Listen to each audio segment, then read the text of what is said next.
What's going on, everybody, and welcome back to the Locked On Pirates podcast. I am, of course, your host who does the most, Ethan Smith. Hope you guys are all having a phenomenal Tuesday, September 27th, as the month of September is slowly closing. That means the Pirate season is slowly closing. But over the weekend, Miguel Andújar was claimed off waivers by the Pittsburgh Pirates from the New York Yankees. So we're going to talk a little bit about his debut, my thoughts on the pickup, as well as your thoughts on the pickup via Twitter.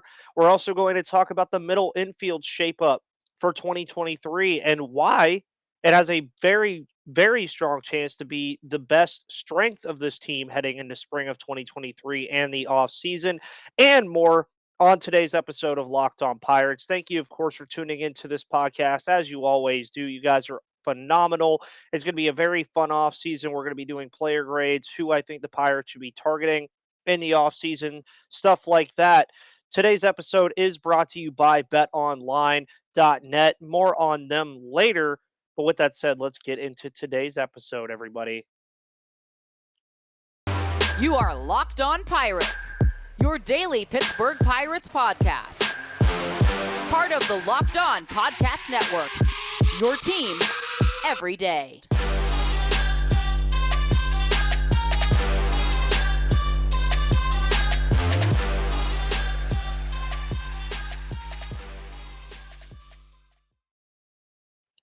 And welcome back to that Pirates podcast, everybody. I hope everybody's having a phenomenal day. And ignore the sound that just came from my phone as I'm going back to Twitter to see some of your guys' comments on the claiming of Miguel Andújar, which initially, I think the first thing that went into my head is this is yet another guy in the fold that the Pirates are going after that's a former top prospect that didn't pan out on his current team. We just saw that with Michael Chavis, who was designated for assignment in favor of this move. We've seen it with Zach Collins. We've seen it with a lot of guys. There's been guys that have come and gone from Pittsburgh that the Pirates have tested this out with. Miguel Andújar was, and I hate to say it this way because I actually do like the guy. He's a very nice kid. He became a meme in New York.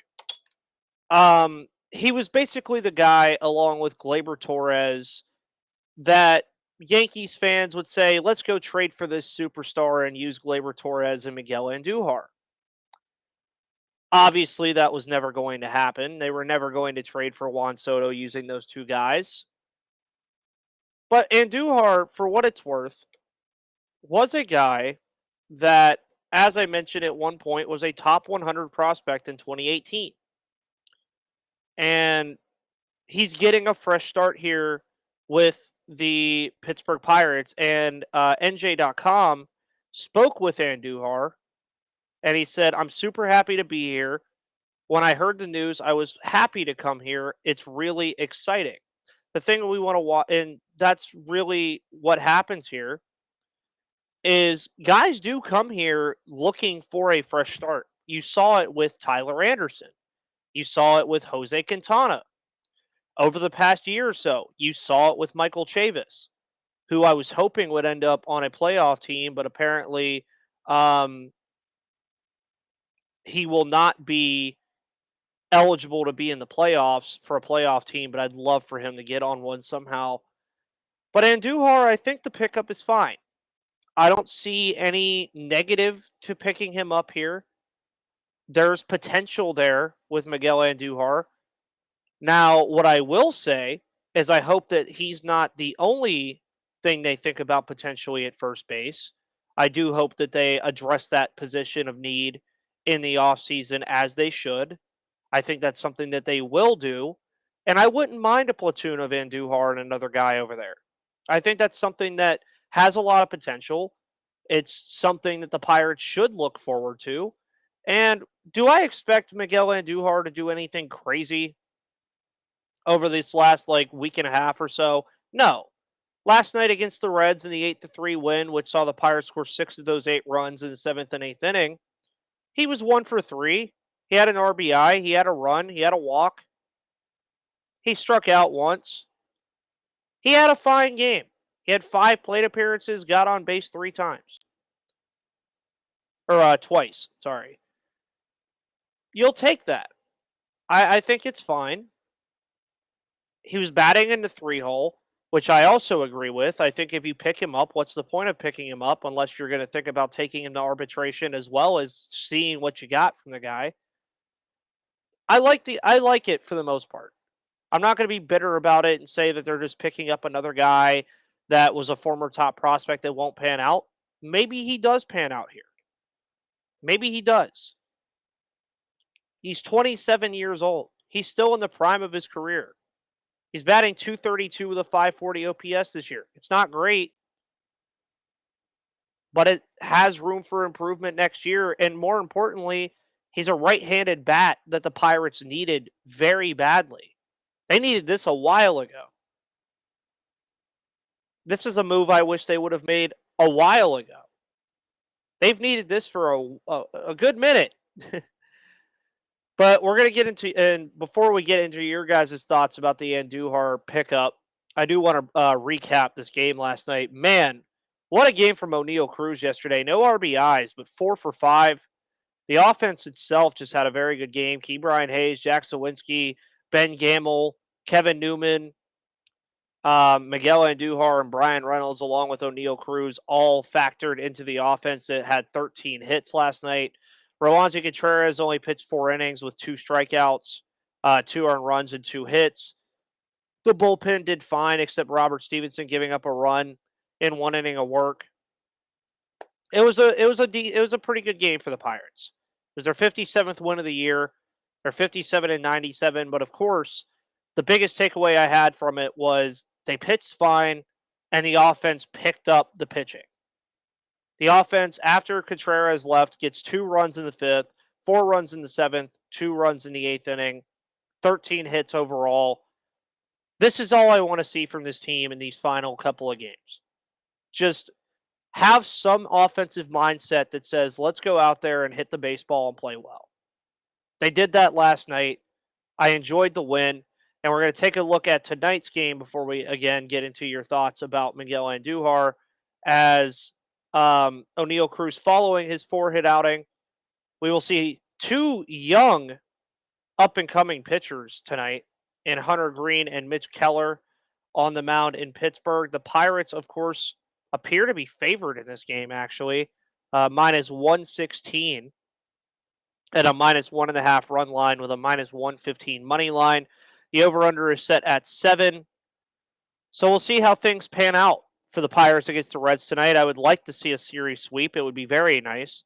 Because then your final 5 or 6, or your final 6 games are against the St. Louis Cardinals. This is your last homestand of the year. I want to see this. I want to see this team do well. I want to see them win the remainder of their home games, or at least win the series of home games. And I think it's plausible that they do. So we'll see what Mitch Keller has to offer for us tonight. We saw Roansy last night. We'll see Keller tonight. So we'll see what we get from those 2 guys. We saw Contreras have a decent outing yesterday. I think Keller will have a much better one. If you want to bet on Mitch Keller's strikeouts, if you want to bet on the Pirates to win this ball game, if you want to bet on the Pirates to do anything here against the Cincinnati Reds this evening, make sure you check out BetOnline. BetOnline is, of course, the #1 source for football betting info this season. Find all of the latest player developments, team matchups, news, podcasts, and in-depth articles and analysis on every game you can find. And as always, BetOnline remains your continued source for all of your sport wagering information with live betting and up-to-the-minute scores for every sport out there. The fastest and easiest way to check in on all of your favorite games and events, including MLB, MMA, boxing, and golf. Head to betonline.net or use your mobile device to learn more.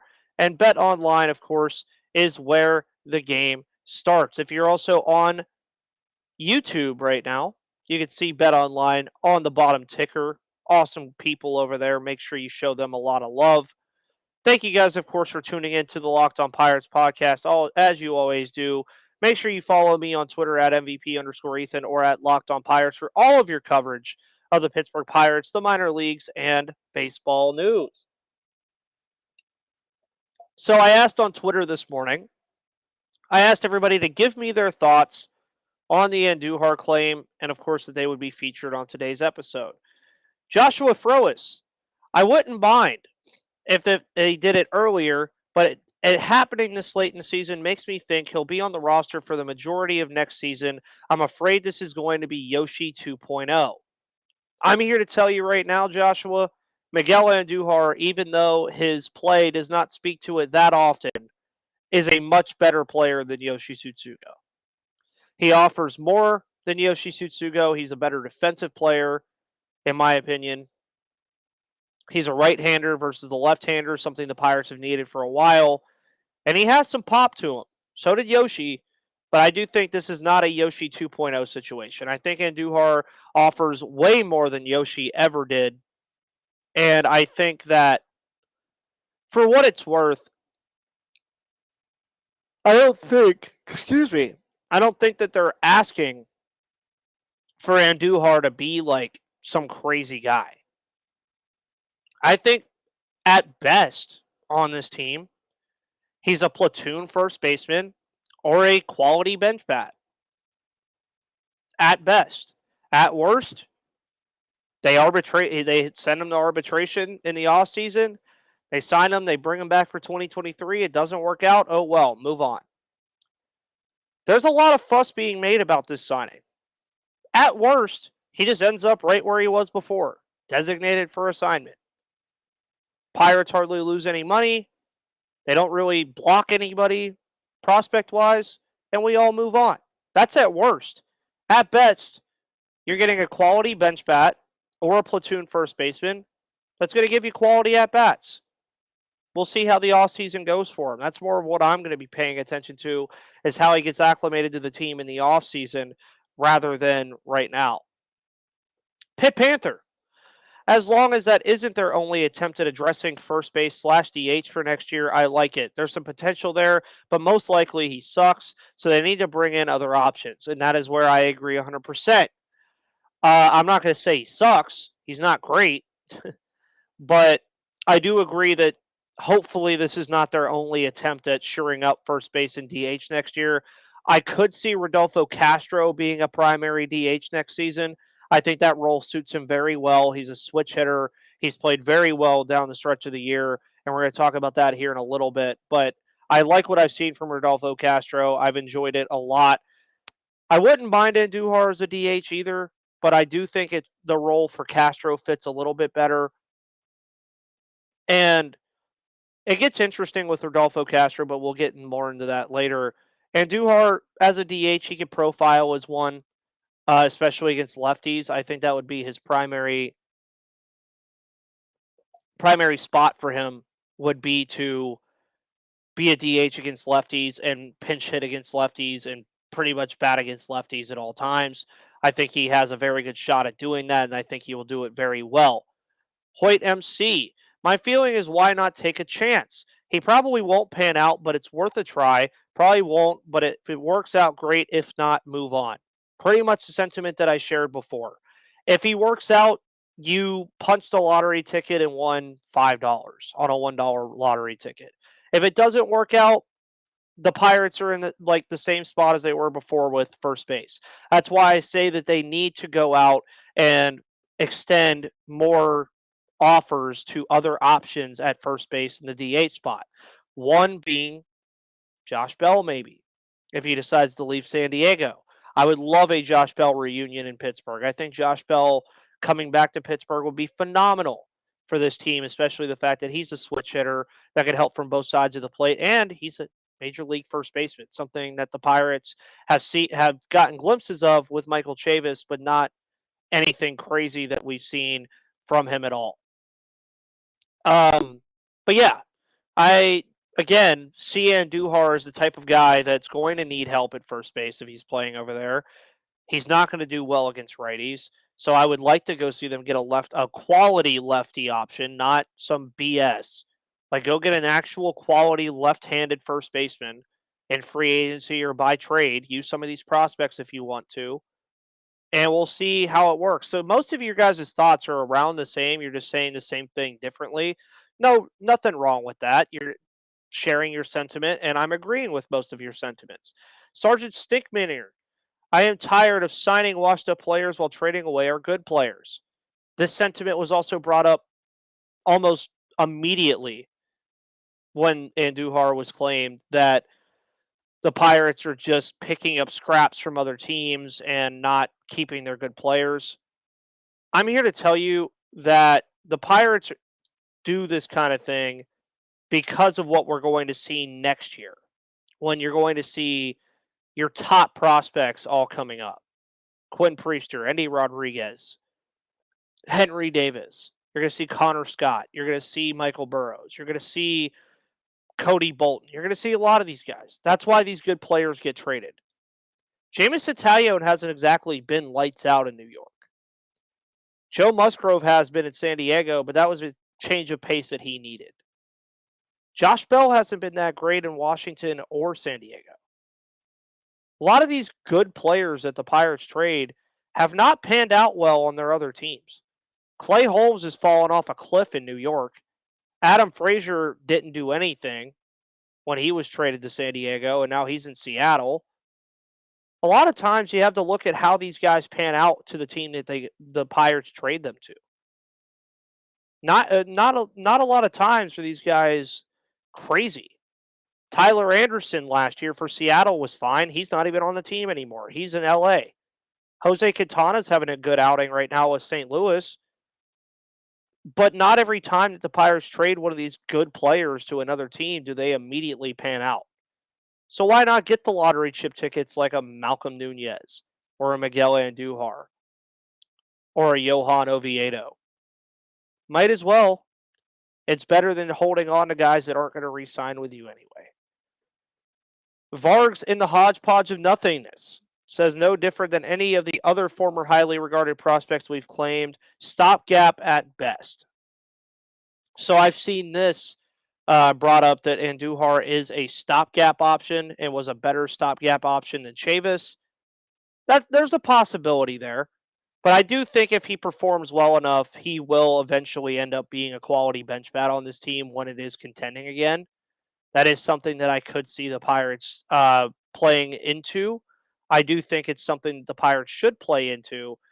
And you're right. It's no different than what the Pirates just did with Zach Collins. It's no different than what the Pirates have done with a ton of former top prospects. Consider Yoshi Tsutsugo, one of the better players coming out of Japan. He was one of the better players to come out of that league. Never panned out in the majors. Yu Chang was a former guy that a lot of people in Cleveland were high on. Didn't do anything here. Didn't do anything in Tampa Bay, really. It's nothing new for the Pirates. That's why I didn't understand why people were so upset about it. It's nothing new. At some point, though, this might pan out. You never know. You really don't. That's why we just have to see what he does over these final couple weeks, see how he improves in the offseason, see how he comes out in spring training, and see what the Pirates got. That's all we have to see.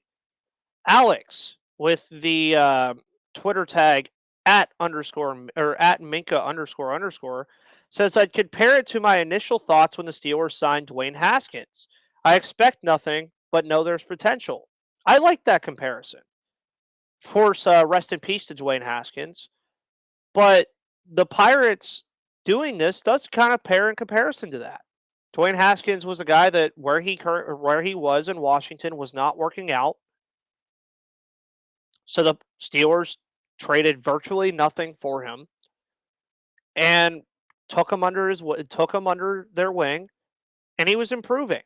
Maybe that's what Andújar does. He's happy to be here. Let's be happy that he's here. Maybe he turns out to be something. At worst, he just gets DFA'd again. That's the one thing that I'll keep saying. At worst, he will only just end up being in the same spot he was before he arrived in Pittsburgh. Designated for assignment.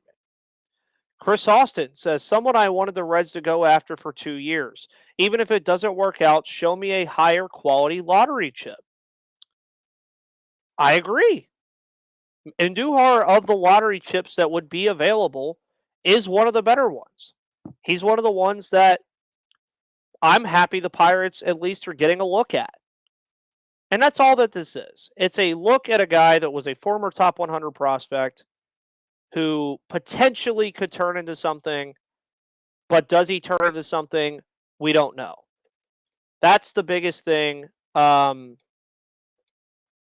I think the Pirates have to look forward to here with this. Does he turn into something? Who knows? That's really it's a wait and see. And of course, here at the Locked On Pirates podcast, we will be waiting and seeing and probably talking about this more in the future in terms of what Andújar could be for this team. But we're going to take a quick break on audio and be right back to talk about why the middle infield could be the Pirates' biggest strength heading into 2023. And welcome back to the Locked On Pirates podcast. I'm, of course, your host, Ethan Smith, who does the most. Hope you guys, again, are all having a phenomenal Tuesday, September 27th. For the most part, I would say that a lot of people would agree that the middle infield is probably the strong suit of this Pittsburgh Pirates team. You look at Kevin Newman. He has the best batting average on the entire roster. O'Neal Cruz is only going to get better. He's only going to improve. He's only going to continue to do his thing.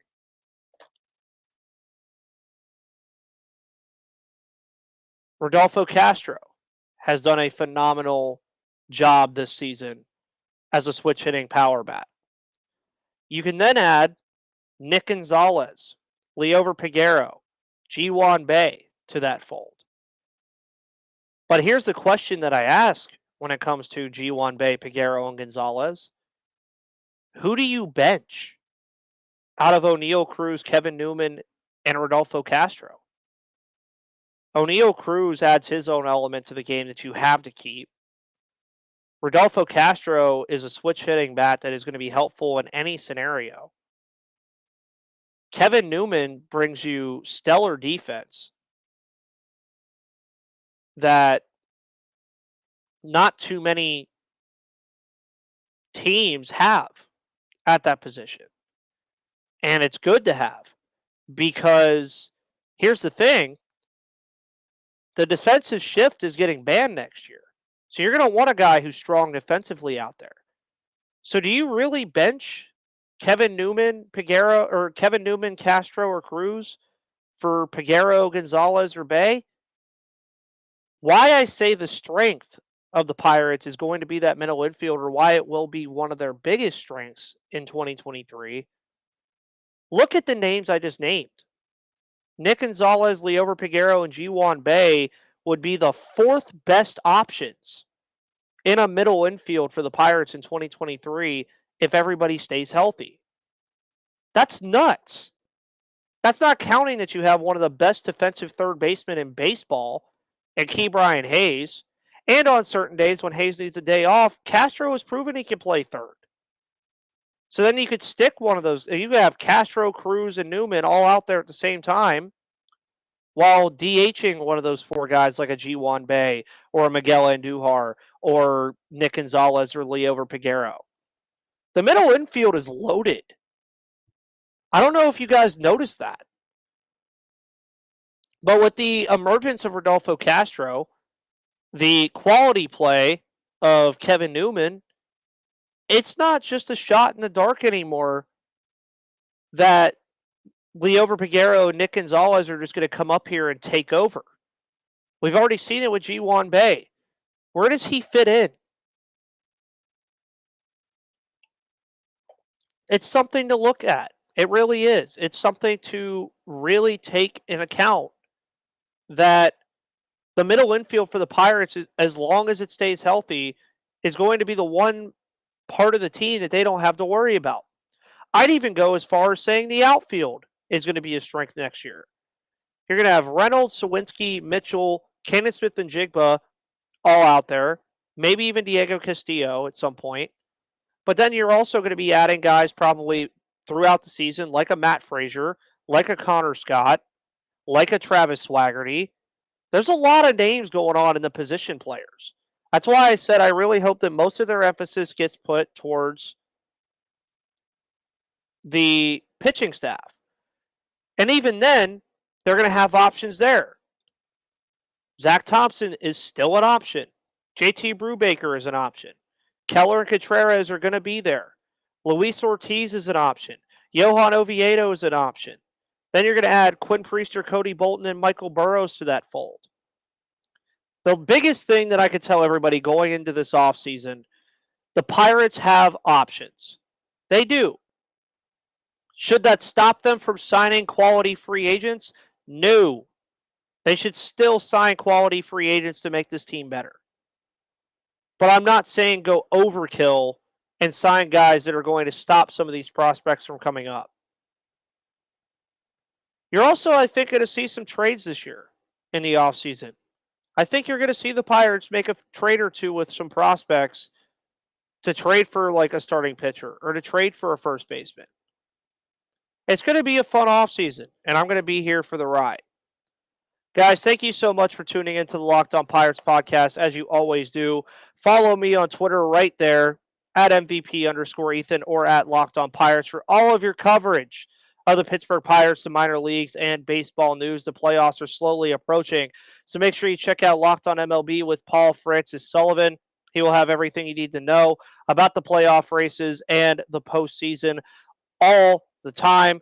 Guys, thank you so much for tuning in today. My name is Ethan Smith, and I will see you on the flip side.